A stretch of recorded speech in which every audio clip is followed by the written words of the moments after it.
The world has changed so much, and honestly, it gave birth to definitely the most complicated era of the franchise and one of the best seasons yet.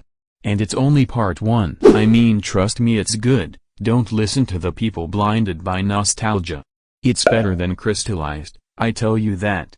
The hidden details in the characters' body language, beautiful animation, an amazing continuation of the lore, Imperium being like the Legion from Shadow Fight 3. If you guys gave that game a chance, trust me, it's pretty amazing.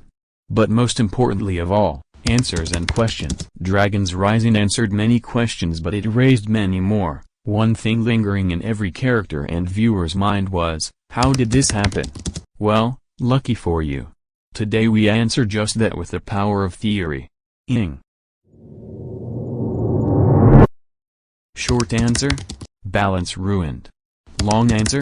Well, Ninjago has always stood on balance. Every major force has something equal and opposite to it. Good and evil. Light and darkness. Dragon and Oni.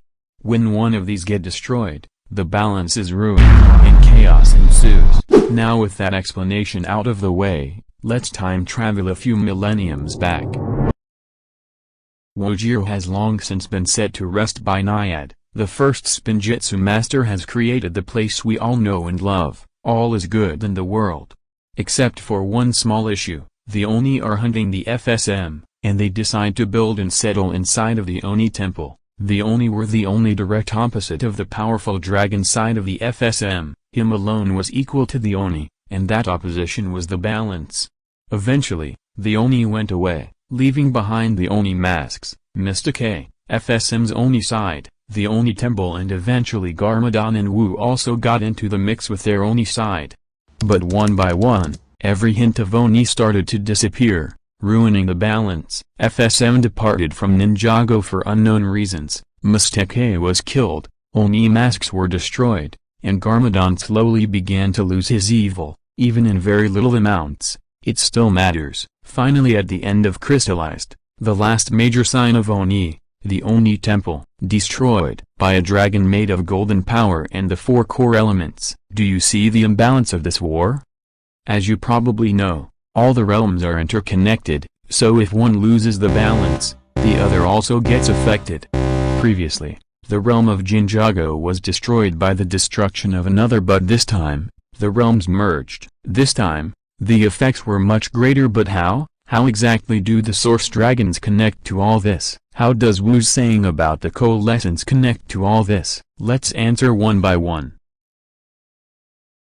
The realms must have merged in order to balance out the opposite forces by combining all the realms. It's like a defense mechanism. This would imply there being a greater force in control of all these realms merging. This greater force could be the source dragons, but it's very unlikely considering they were so easily captured.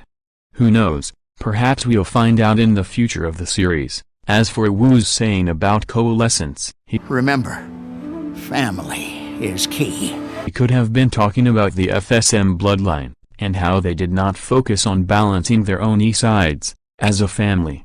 A lot of it is really full of speculation and hypothesis, but that's as far as I could get with it making sense. Besides, we have 10 more episodes of this season left and the whole series ahead of us. Watch part 2 coming up this fall. Destroy this whole theory. Anyways, TLDR. Balance was ruined, so the realms merged to balance it. Watch my other videos while you're at it. It's a fresh start to the channel and I'd very much appreciate it. Keep in mind, all of this is not canon lore, just a theory. No, we are not doing that number.